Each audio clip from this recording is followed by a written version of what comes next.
Welcome back to the Football Fitness Federation podcast. This is episode 305, and anyone watching on video will see we've got a number of guests on this week's episode, which I'm very excited about. First of all, I'd like to welcome back Aimee O'Keefe. Aimee, thank you for coming back on the podcast. Aimee is also joined by Evan Bailey and James Morehen as well, and we are going to get into everyone's backgrounds and what they do at the minute in a second. But I'll also mention that if you've not listened to Aimee's previous episode on the podcast, I will put it in the show notes so you can go and check that out as well. So, Aimee, let's start with yourself. Let's get into a little bit of background. Give us a bit of background on yourself, your career, but also what you're doing currently as well, because that's actually changed since the last time we spoke. Yeah. Okay, so first of all, thank you very much for asking me back on. It's been a while. So my name's Aimee O'Keefe and I graduated from Liverpool John Moores in 2020, where I studied a Masters in Sport Nutrition, which I know James came out of John Moores as well. So yeah, since then you can call it luck, you can call it whatever you want, but I went from John Moores as a placement student for Manchester United women's team into eventually a full-time role with a women's team, where I then spent 4 amazing years there, building nutrition from absolutely nothing to kind of ending my stint there with them being in their own purpose-built building with their own chef. And yeah, it was an amazing 4 years, and definitely seen the growth of women's football during that time. And then I played sport all of my life. Football's been my thing, and kind of give it up when I got a job in full-time sport, because you can't do it all of a weekend. So something I had to give, and it was that. And now I work still in female sport, but I've stepped over to the dark side of rugby, where I work with England Red Roses, where James will go in a little bit more detail. He was in the position before me, which is really weird. But yeah, loving the role now. So many similarities from team to team, but obviously the sport is a different beast in a way. So yeah, I've been here since October 2023, and currently in pre-season camp, week 4 of 5. So I'm molding into one. But yeah, loving it, and yeah, still learning the sport, I'll put it that way. Awesome. Evan, what about yourself? Yeah, so a bit of a different journey for me. So I have just sort of graduated out of Birmingham City University. So I studied a sport and exercise nutrition undergraduate degree program there. And yeah, during my time there, sort of engaged in a few different sports in swimming, and with Burton Albion Football Club, helping out with some sort of ad hoc remote nutrition work. And then fast forward to last year, I started a placement year at Birmingham City Football Club. So I was full-time there as an academy performance nutritionist. And yeah, I sort of built that up from the ground. Sort of when I walked in on day one, there was nothing really in place. So yeah, over the last sort of year, 18 months, I've been building that up across under 21s all the way down to sort of under 9s age groups. And then yeah, been reaching out to the sort of the women's team and the women's academy as well. And I'm doing some sort of ad hoc bits with them. And then yeah, sort of fast forward to around March, April time, I got offered a full-time paid position at the club as lead academy nutritionist. And then as of this week, we've just had a student start to replace my position that I started in. So it's come full circle, and it's been really nice to see that. So yeah, very thankful for where I am, and yeah, still in the early stages of my career and perfecting my craft. So that's where I'm at the moment. Brilliant, mate. Congrats on the role as well. James, do you want to give us a little bit of background on yourself, but also can you finish it up with how you guys have all sort of crossed paths as well? Yeah, so my background, I always like to start with when I was 18, I had no ambition on university at all. I lived in the mountains in Canada. My sole goal was finding out what the snow report was and what time après ski was for 3 years. So for anyone who fancies a gap year before academia, then by all means go ahead and do it. At 21, I then decided, okay, I need to get a degree. I need to make dad proud. So embarked on a unbelievable, exciting chapter and adventure of my life up in Liverpool, where spent 9, 10 years in the city centre and just graduated my way through from an undergrad in sports science, masters in sport physiology, and then did a very kind of niche sport nutrition PhD at the time in rugby league. So that was where my experience and knowledge started to build in terms of understanding nutrition and rugby players. Finished the funding and was like, oh my God, I need to get a real job. And I'm now 27 or 28 it was. And so applied for a role at England football with the FA.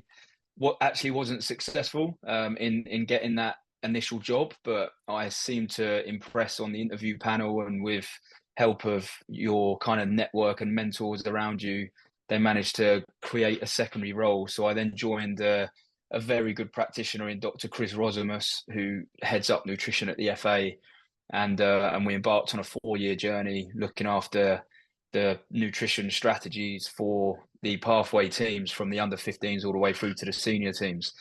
An amazing journey and experience for me.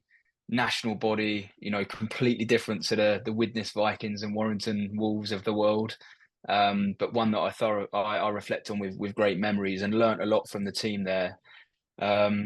Missed rugby, so decided to leave England football and join Bristol Bears Rugby Union to lead their nutrition program, with a view to then enter into the RFU. And so I had 18 months with the Red Roses, where Aimee now works. And then I started as the lead nutritionist with the senior men team this year. So I did Six Nations Summer Tour.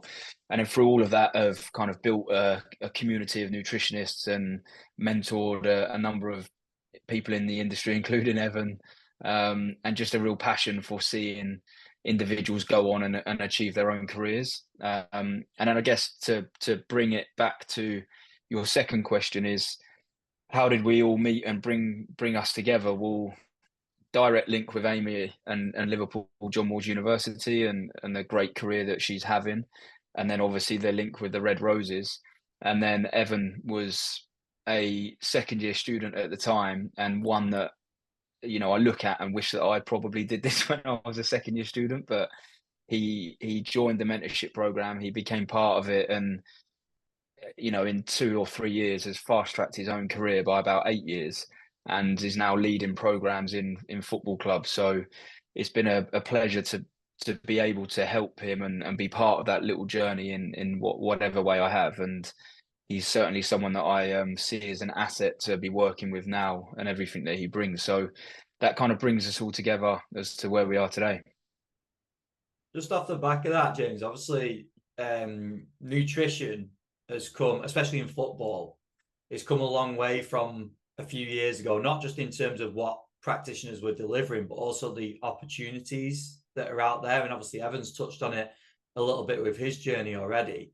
Where do you see the sort of current state of play with anyone that's like coming through university, looking to go to become a nutritionist? Where's the current state of play in football, both men's and women's, in terms of opportunities and roles?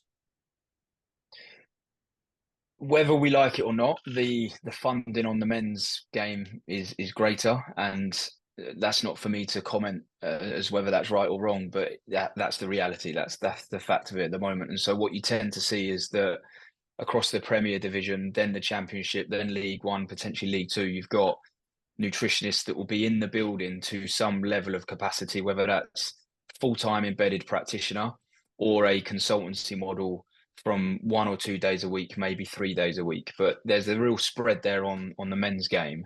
And naturally, as you go lower down the leagues, that support kind of disintegrates, it dissolves a little bit, because whether we like it or not as nutritionists and our discipline is almost like the new boy to the sports science party. Kind of S&C's been around for years. Medics, we understand the need and requirement, physios as well, and coaches. But nutrition as an industry is actually relatively new. And you look at the majority of papers being published on PubMed and other databases, like the nutrition industry is new. If you then gravitate over to the women's pathway, unfortunately, the service and level of support is just it's on a much reduced service and offering. So Aimee might be able to jump in and correct me here, but I don't know in the WSL, which is the leading, premier division within women's football in the UK, I don't think every team has a full-time nutritionist. In the men's game, I'd like to think they all do now. If not, then at least they've got people in there 2 or 3 days a week. But on the women's game, in our top division, I don't think that's the same, which is a shame. Some of the bigger teams with bigger funding will support that, but not all the way through.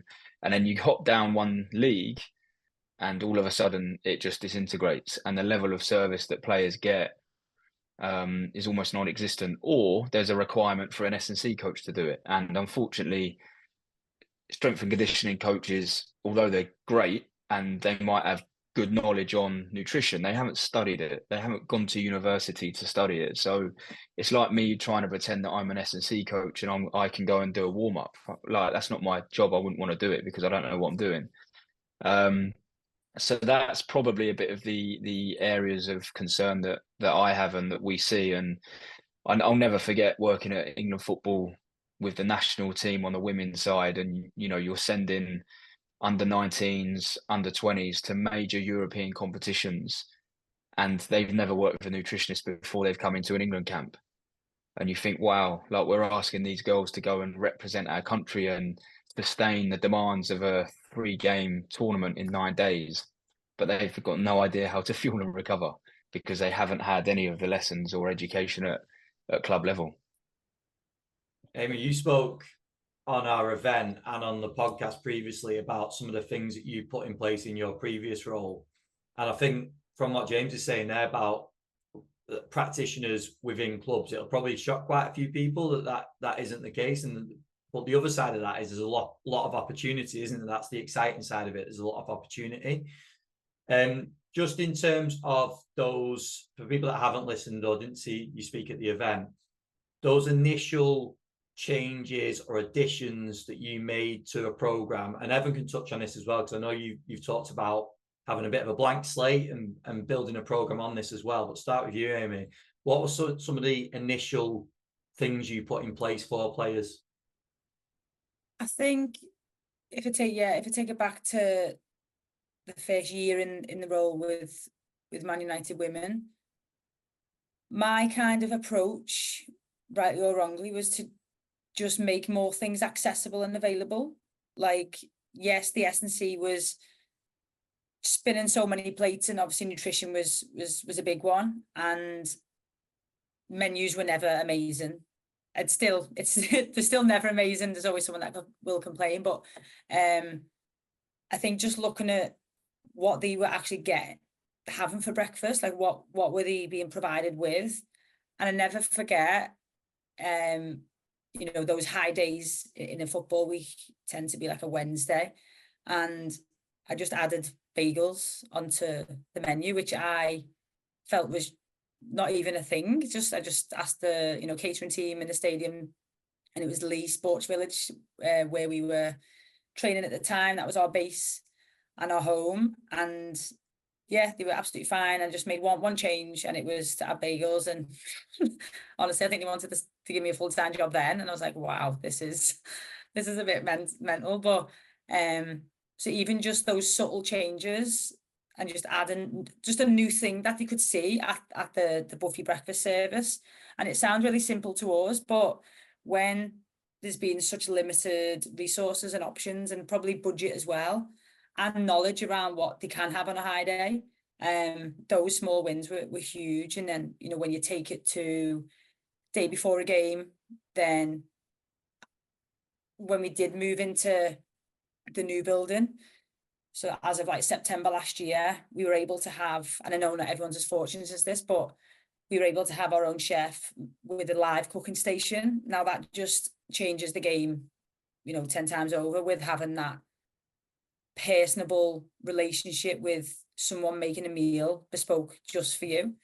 So that's that's the gold standard, that's the end goal. And it was nice to move from adding a bagel to actually someone making your own bagel for you without even having to touch it. So to kind of go full circle on the answer, was my kind of vision and philosophy was to make things accessible and available bit by bit and not reinvent the wheel, just make it subtle, and actually listen to the players. I remember when I was a placement student, I walked in and I was like, okay, how, because you're still learning, aren't you, as a placement student, like, and everyone's putting all of this pressure on you to be the nutritionist, and you still haven't done all your modules. But I just done like a needs analysis, and it was a nutrition survey, and I made it where the players had to put the name on, but obviously the details were kept anonymous, kind of thing. But that just was amazing to see where the huge gaps were. I know I've had a conversation over the past few days with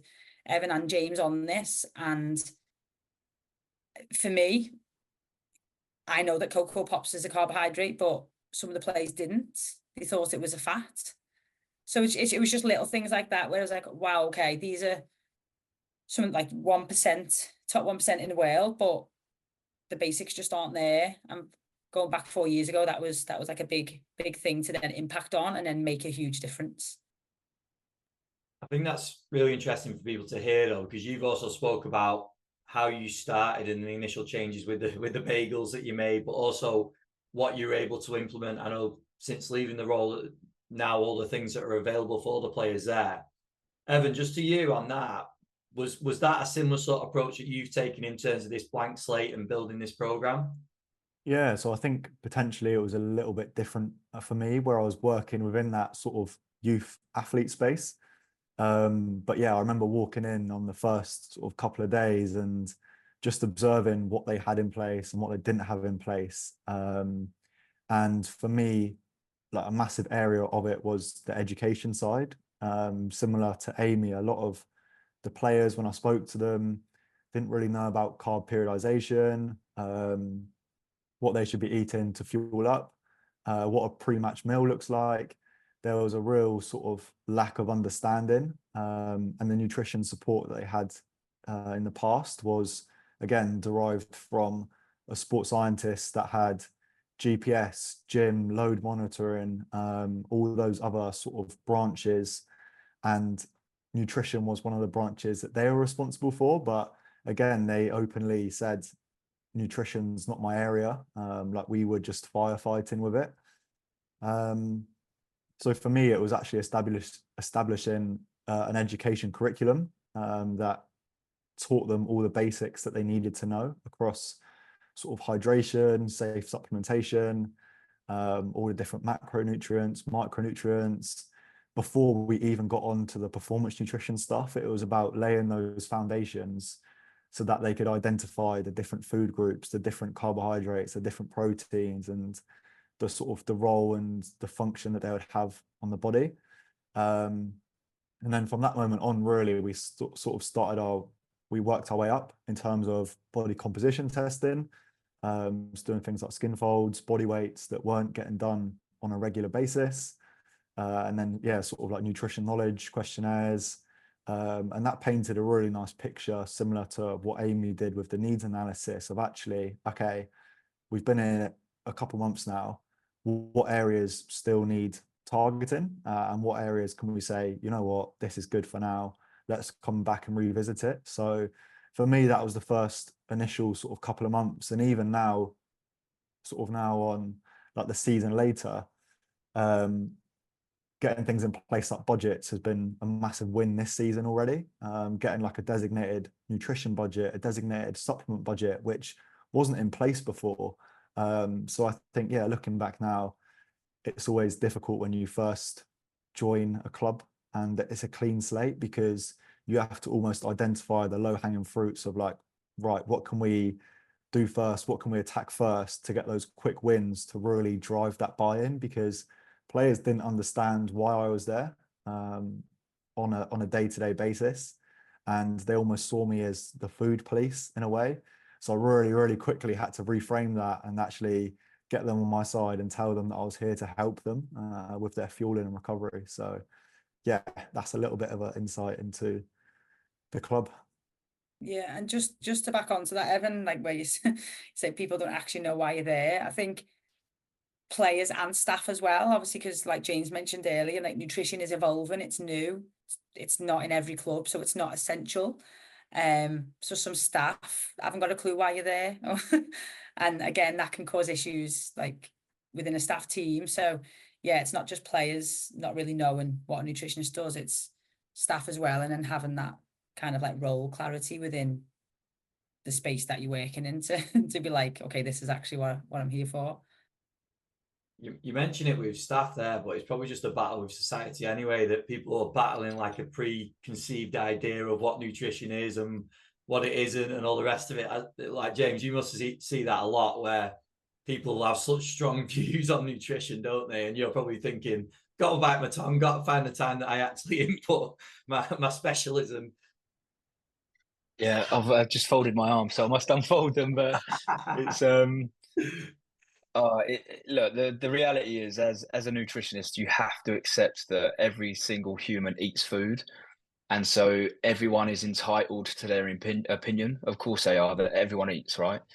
But there is a difference between people that are educated and have studied performance nutrition, and they've gone to university and they've spent years researching it and understanding it, versus the team operations lady that thinks that we should be having this on the menu. And I've been in many of them situations where, you get, and I don't mind people questioning, and I call it check and challenge. I don't mind that at all. Like, challenge me on anything. But when people throw in their opinions and it's just ill informed, but then it's in front of players and in front of other staff, and you're like, my job here is to make these players the best possible players they can from a fueling and recovery point of view. And that wayward comment at dinner time doesn't help, quite frankly.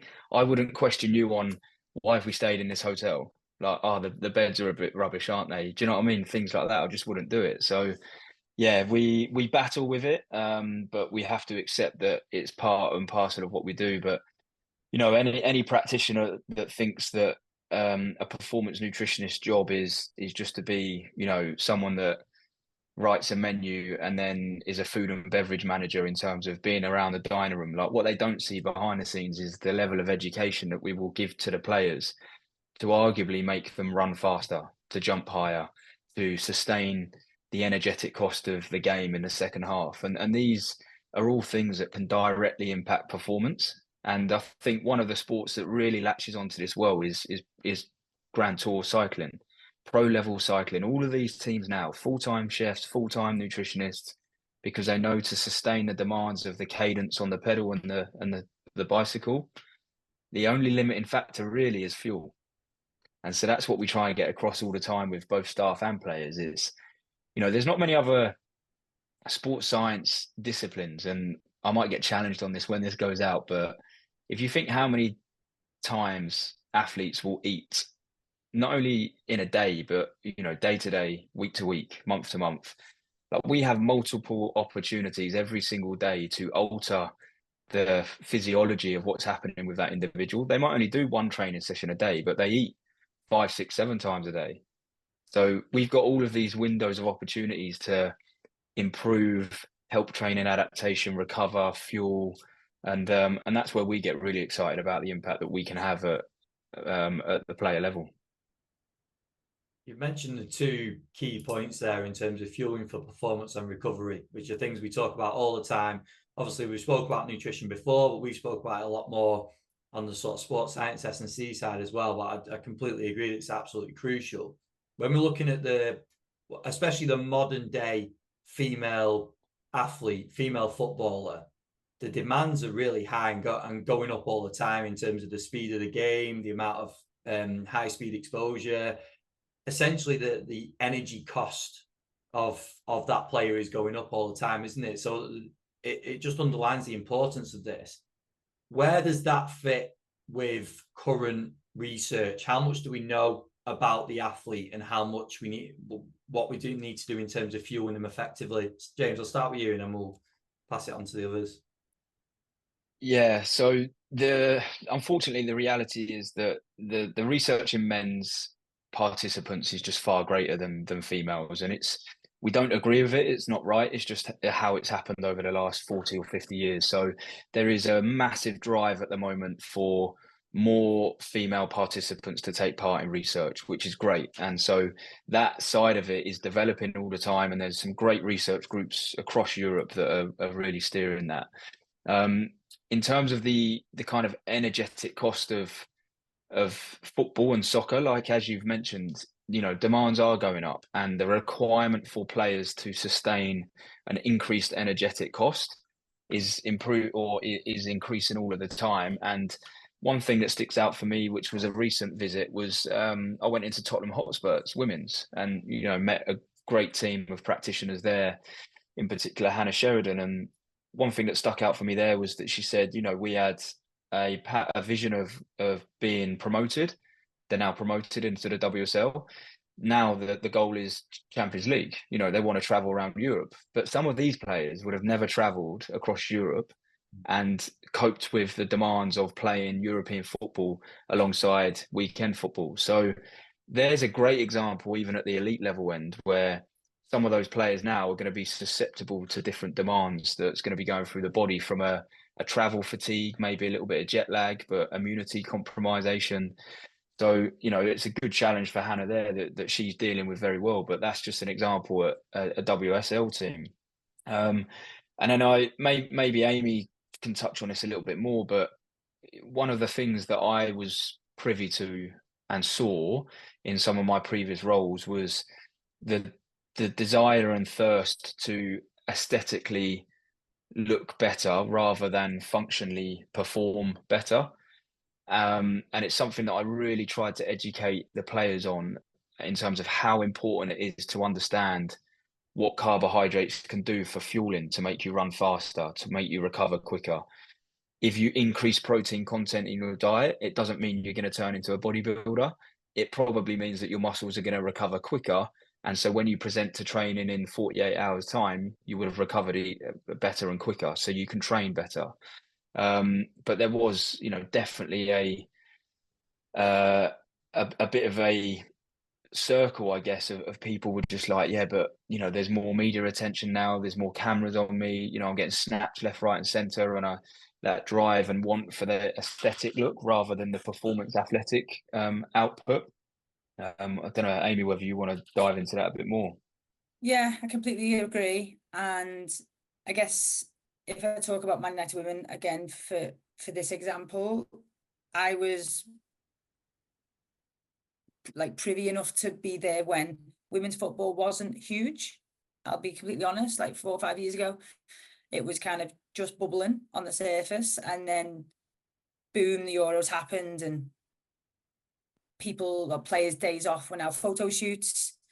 The followers had gone up on social media. It was actually crazy to be in that bubble, but also amazing to see them on a kind of podium and on a spotlight. But there was definitely a negative association with fuel, and you could see a few things creeping in.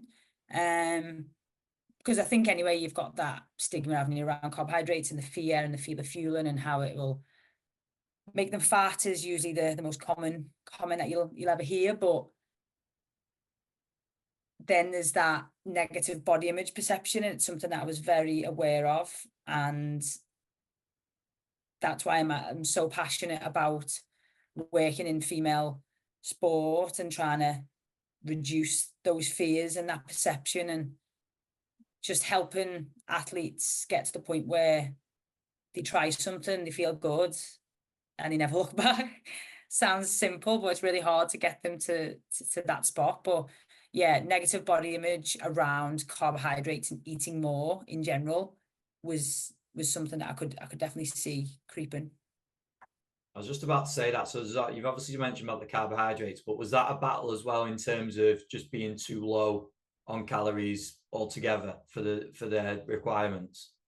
Yeah, and James, you can obviously speak about this in way more detail than me. Like James done a study on it. So yeah, James, whatever you want to explain better than I ever can.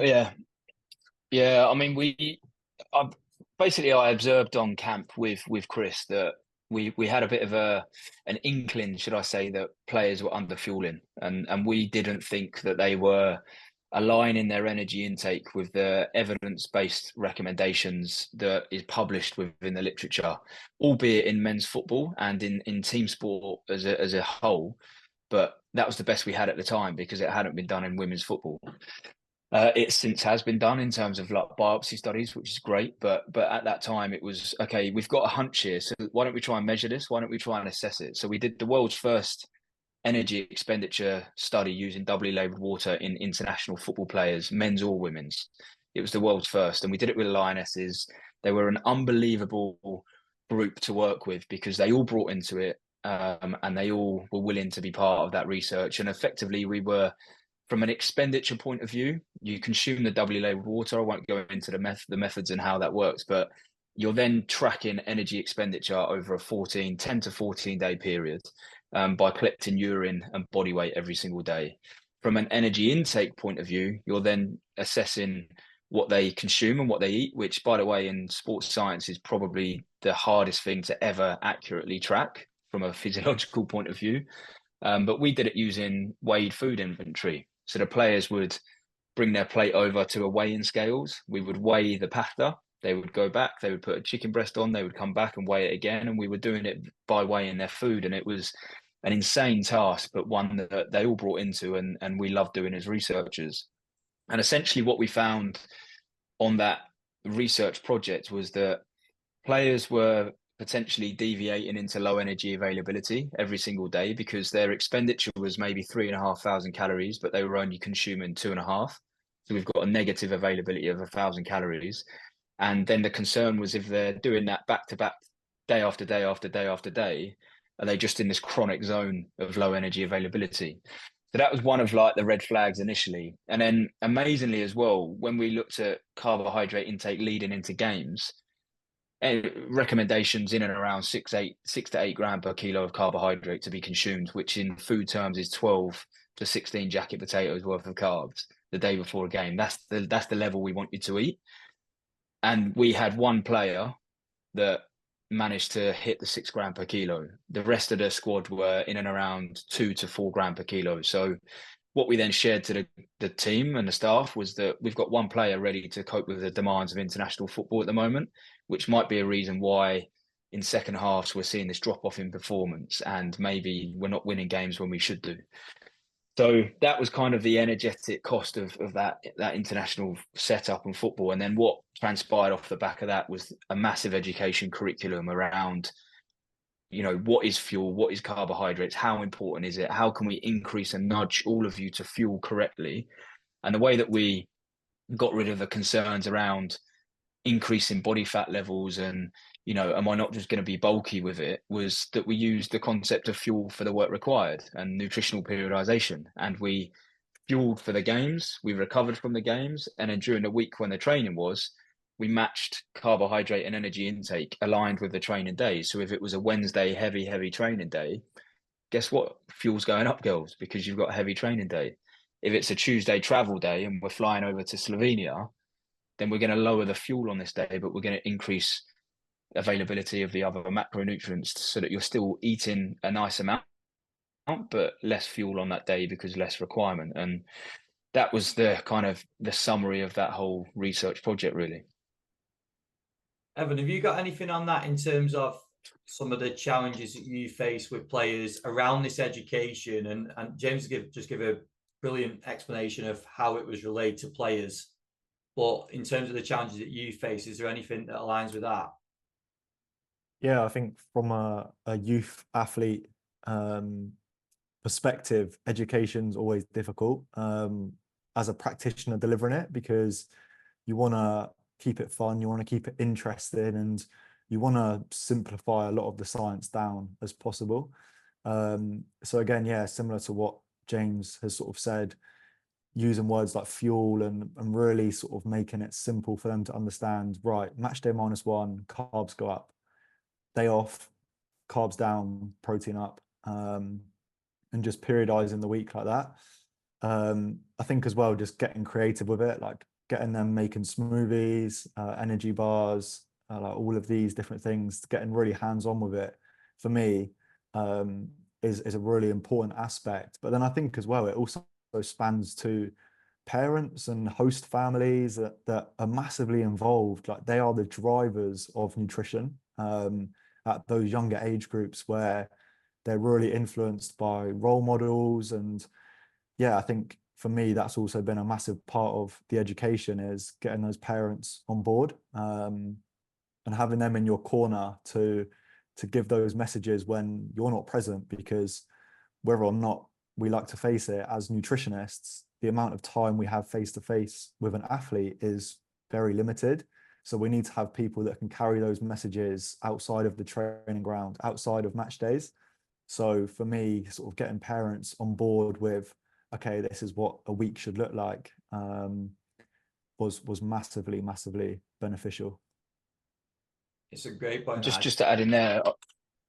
Go on, James. Sorry, Ben. I was just gonna say there, like Evan's mentioned it a few times in terms of like the low hanging fruits, and honestly, you will be surprised that in most sports, where the athletes are at the elite level end, and you would assume that they've got the base of the pyramid, all of that low hanging fruit, correct. But I can see you grinning now, and we all know athletes that maybe don't sleep properly. You know, they're trying to run on 6 hours of sleep and they're training 3 times a day. We could all go on with so many case study examples of that, but the low hanging fruits really for a performance nutritionist is, are your players fueling correctly leading into that match?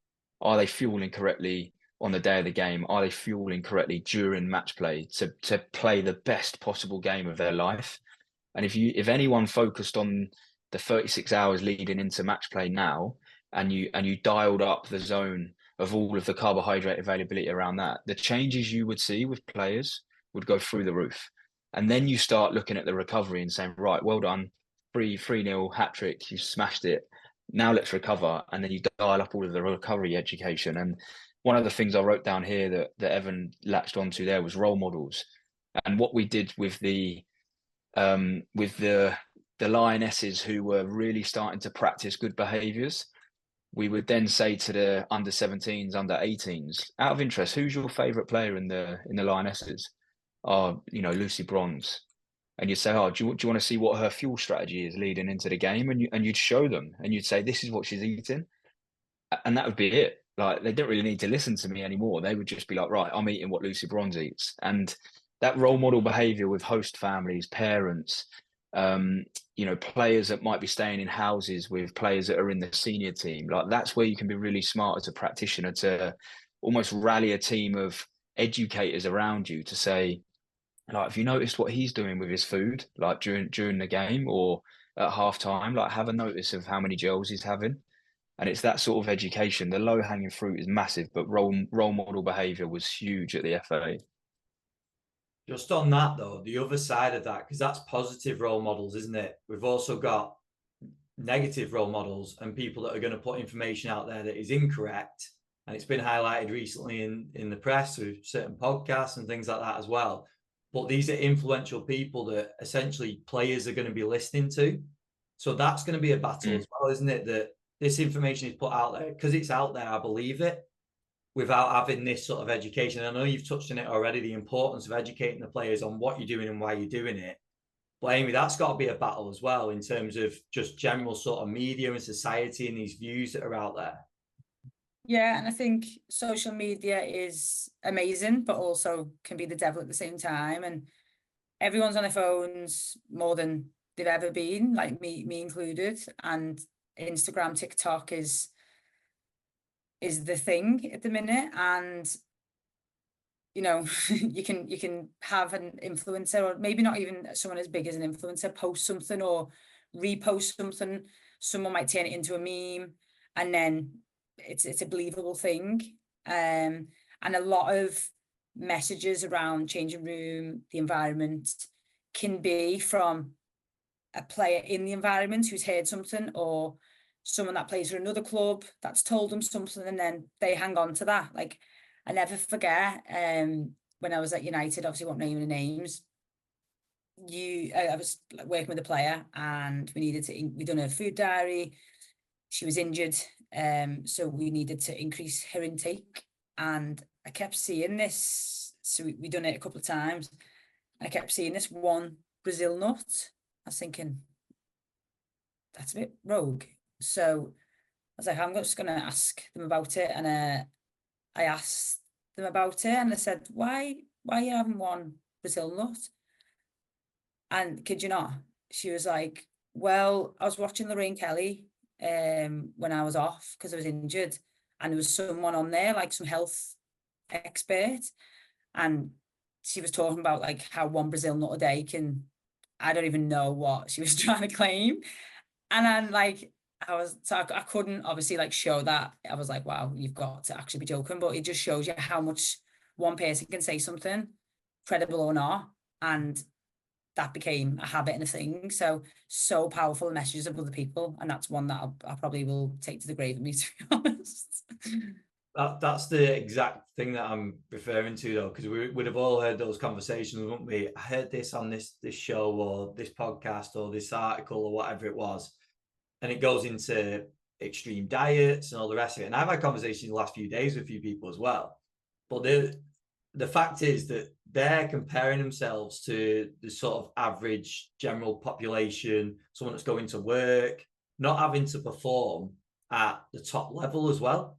And that's a lot of the information they need, isn't it? What we're actually preparing for. Yeah, and most recent this week. So like we've got like a big push with the Red Roses team at the moment is like immunity, like loads of colour, and just helping those, like, you know, that side of things, like looking after the little things. And they've had access to fruit platters, loads of amazing salads, and they've actually had access to just shop bought innocent smoothies on like a daily basis from our training ground. And a few of them got brought back to the hotel to put in the fridge for them to have. And one of the players, just in passing, I was filling the fridge up with yogurts and stuff, and she was like, it was a Monday, so it was our kind of lower key day of the week before a bigger day the next day. And it was just a comment, and she was like, can I have this innocent smoothie today? And I was like, she was like, is this my daily intake of sugar in this one bottle? And I was like, I said, it may be, but, and she was like, oh, well, one of the players said that you can't have that. It's got like your whole daily sugar in. And then like, what else are you going to have? So I'm like, okay, this is obviously going to have to be an education piece now if that message is getting through. So I literally, the only thing I said was, you are not the average person, like you are an athlete. And if you haven't had any fruit at all today or much sugar, like this is not going to be make or break to whatever kind of like, you know, nutrition plan or however you're going to feel. I didn't even kind of know how to spin it, but I was just like, you can have that smoothie. So it just goes to show, like, players have that comms internally, which we don't always hear about until an off-the-cuff comment comes your way and you're like, okay, I need to obviously put some kind of like positive messaging around some people, around carbs and sugars. But Evan, on that, that's the opportunity, isn't it? Like Aimee just mentioned, that is the education opportunity, isn't it? Because as much as they maybe don't understand fully what they're saying, they're passing it on from another source, that is the chance to sort of step in and go, well, actually, this is what is going on here. Yeah, 100%. I think the whole sugar debacle was one I faced very, very early on, especially with parents sort of saying, well, how comes that I'm advising Yazoo's and Rice Krispie Squares bars following sort of exercise? And they're looking at me saying, well, it's got loads of sugar in, surely that's not a good thing. But then I think 100% then going back to it and being like, well, high glycemic carbohydrates, really quick and easily absorbed by the body. Like it's a really good recovery tool, and especially for younger athletes that can be quite fussy with certain foods, giving them chocolate milk, it almost seems like that's not nutrition, if that makes sense. Like they see that as almost like a thing they shouldn't be allowed to have. So for me, I think, yeah, like changing those mindsets of like, yeah, sugar's not a bad thing. It should be used as a tool, and especially with youth athletes that are undergoing growth and maturation, they need so many calories per day. It's often such a challenge to get that in without using sugar. So I think, yeah, 100% big education piece was put in place there through infographics, conversations, and then actually like presenting back to parents. So yeah. I love the fact that you brought up the parents, because it's such a key point, isn't it? I've got two boys, young boys, and getting them to eat certain things can be a big challenge. And that's with an average understanding of nutrition from my part. So when other people are facing it and they are trying to fuel them for performance as well, I can imagine it's pretty tough, especially if they've not got any sort of understanding of nutrition, with a lot of biases that we've already touched on as well. James, in terms of, we've spoke a little bit about the female athlete. What is there any other sort of challenges that you see with the female athlete in terms of fueling them right? I think the theme here is obviously the education and the understanding of good performance nutrition strategies to help them be the better athlete. And I used to always reflect on it's not necessarily the player's fault here. It's probably the fault of the industry and the support that clubs provide the players.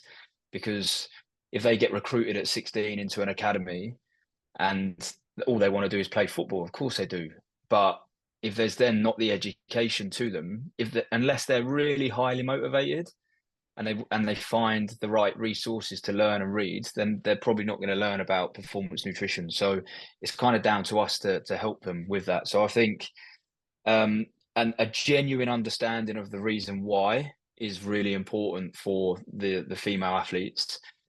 The problem with like the whole research side of stuff at the moment is like being worked on. Like more and more institutes are doing the research on the female athletes, which is great, and we're beginning to see more and more publications come out, which is exactly what we need.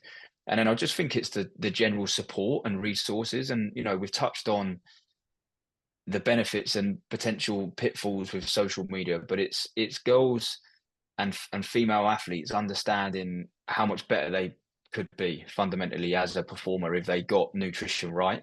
And like we talk about the parents again there, and I'll never forget when you've had Dr. Marcus Hannon on the pod, and Marcus's research in under 15-year-old Everton academy players, and they're expending 4,500 calories a day. And you share that with a parent and you go, do you reckon you're feeding your son 4,500 calories to cope with the demands of being an academy player? Probably not. So there's a whole education piece there on the parents as well. But I think that is fundamentally the theme. It's closing that gap with education, providing tools and resources in place to support and help them, and then show them how easy it can be if you then implement what registered people are suggesting that you do. I mean, Aimee, Evan, would you add into anything on that?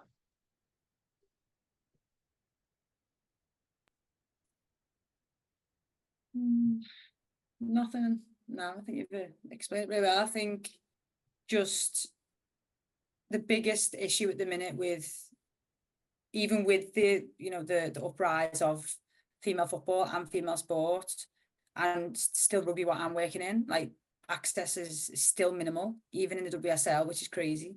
So when you think of grassroots and semi-pro, there's nothing there. So there's a big big gap. And obviously us, like the three of us here, are super passionate about trying to fill that.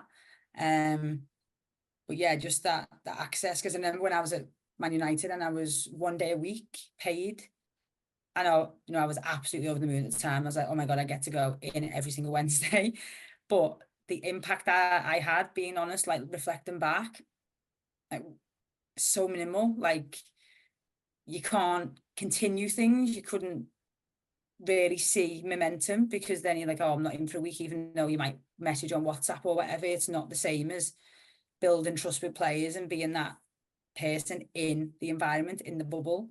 And in my experience, like with that, and now Evan is full-time in his role, which is amazing, and I'm sure he's had this as well, and James in the past, being in once a week, I always felt that players used to think, oh, she's just dipping in and out, like, and some of them would never really give you that buy-in until they could see you every single day and showed that you care and showed that you were in. And I think in sport, you've kind of got to be visible to then be able to make an impact. So I think, grateful as people are to have roles where they are one day a week or a couple of days a month, it is amazing. But the gold standard is to have been at least 3 days a week at like a non-negotiable. So yeah, in terms of impact, there's a long way to go. Yeah, and just to add in there as well, I was just going to say, Aimee mentioned a really vital word there, which is trust, and that genuinely takes time to build with your athletes, whether you're a medic, a physio, S&C, nutritionist. Having the ability to build trust with your athletes and build trust and rapport with the people that you work with is fundamentally why you then turn around and you start listening to someone, because you go, do you know what, I trust what James is saying now. You know, I like him. He's credible. He explains things in a way that I understand, and I trust what he's saying is going to help me. And that's one of the biggest things I used to try and get across to the Lionesses is I'm never going to play for England. Like, I'm not bothered about playing football, but what I am bothered about is making you a better football player, because that's my job. That's why I went to university and got a PhD and studied what I did. And I think when you can get that message and convey that across, it's not about us trying to be the food police or us taking away the dessert the day before the game. It's we know how effective nutrition can be on training adaptation and winning performances, and it's our job to help you become a winning performer. Yeah, definitely. Evan, have you got anything to add on that? No, I think, yeah, it's about building that credibility with the players. And if they can see that you have that genuine care and genuine desire to help them, I think 100% they trust you. But then I know that I've spoken to James about this before, but it's actually getting those key stakeholders within that squad and that playing group on your side, whether that's a captain, whether that's the most vocal one of the group, and getting them on your side and showing them the benefits that they can have if they buy into your provision, your service. I think, yeah, that's also massively important to then having like a squad-wide impact. And even in my case now, like a club-wide impact where sort of staff members have seen the benefits of nutrition, they've seen the benefits of having a practitioner in that organization, and the investment on a club-wide level has been unbelievable. So that's really, really nice to see. But as we've said on here already, like that doesn't happen everywhere, fortunately. And I think there's still a lot of clubs that, yeah, I think can see, oh, an S&C coach can do that, or oh, we'll get someone in 1 day a month or 2 days a month. But I think to have those genuine, meaningful actions, I think, yeah, it's definitely needed on a better schedule in terms of like 3 days a week minimum. I think with a lot of the challenges that have been brought up in the episode so far, it's always something that we're looking for to send people to all in one place that we can trust. And you spoke about that trust then, James, in terms of the information that people are putting out, but the practitioners to trust it, which is why it was so exciting to get everyone on together on this episode, because I know that you've got a project coming up that is going to basically tackle this and bring things all into one place. So James, do you want to give us a little insight into the network that you're creating? We've spoke a lot about why and some of the things that you're going to be tackling, but also what it actually involves. Yeah, so look, just to provide a bit of context behind this, and I said to the other two here, I wonder whether it was seeing my 2-year-old daughter play little kickers on a Sunday and take her to football, but you know, that combined with what I saw in the female football soccer world at England football, and I was just like, we need to try and support female athletes from a education point of view. And so I reached out to Aimee and I raised the idea with her and was like, look, I'm thinking of setting up a bit of a project here. Would you want to be involved? And she was like, 100%, like, I'm in. Aimee's been there. She's been a player. She gets it. And then speaking with Evan at kind of the youth academy level, he was like, mate, I'm done. Like, I'm in, let's go. And then we started being a little bit vocal with people we knew that were working in the industry. And they were like, this is needed. Like, this is 100% needed. So effectively what we're building and kind of setting up is the Female Football Nutrition Network. And it's a community where it's a safe space with evidence-based, research-informed guidelines, tools, resources, education, the ability for players and parents to join the community and chat to each other and ask specific questions to us in the community to say, you know, my 17-year-old's got a double fixture this weekend. What would you do in terms of fueling and recovering from that? And it's an online 24/7 global community to really just try and close the gap on the big gap, which is lack of education in female football / soccer players across the globe at the moment. And I mean, I've got a goal here, and I'm just going to read it off. So it's that kind of elevator pitch, which is the creation of a global community which supports female football players from a sports science and nutrition aspect, driven by evidence-based, research-informed content. And that effectively is what we're trying to create. And we're really excited about it. We're going to have different channels within the community where we'll have key podcasts in and around the area. We'll have key papers that are being published in female athlete health and female football. There'll be recipe books, training nutrition, match nutrition, recovery, injury, menstrual health. And then we're going to host, the bit that I'm excited about is host webinars within the community with other practitioners that are working at the elite level of a game, or potential lionesses, and we invite them in and say, right, you know, tell us what is it that you eat leading into a game. And we really just try and move the needle forward with education, tools and resources for the female football player. It's super exciting, and it's needed from all the reasons that we've spoke about so far, isn't it? It's definitely going to be somewhere where people are asking questions that I'll be diverting people to, because there isn't that available, and you always want that.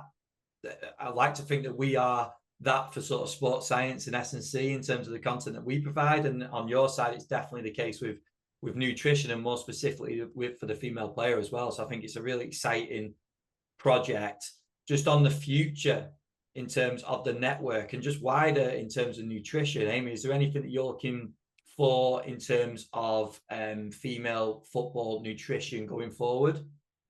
Yeah, I just think for everyone's on the phone, like I mentioned earlier, and to have access to all of the resources that are going to be on the app, whether that's match day nutrition, training day nutrition, recovery, like a lot of the stuff when I was at Man United, they didn't have instant access to. It was like, oh, I'll go on my laptop and get it, or let's just have a conversation. So I think I'm hoping, and I really do believe that even those in the elite space will still have huge value in accessing this, because there's 30 players potentially in a squad, 25, 30 players, and to one nutritionist, if not none. So access is still limited regardless whether you've got a full-time nutritionist or not. So then if we go down the tiers, I just think having that at the click of a button, and what we want to provide from like the webinars, like James said, and whether it's recipes, whether it's like one-to-one consultations, just having that ability to talk one-to-one in kind of that confidential space will be huge. And we've got huge goals with this. Like, we want to take it globally. Like, why not? Like, why not just aim as high as possible? And yeah, like so excited to, I guess my kind of, we all agree with kind of the mission statement that James read before, but I just think we all as well want to have that like positive lasting impact. And whether that's player, parent, James's little girl, like there's nothing out like this out there. And yeah, we're going to give it everything to make sure that, you know, it is the best thing out there eventually. So Evan, James mentioned before about the jealous side in terms of what you've got available with a network and everything that's available now for you in your stage of your career.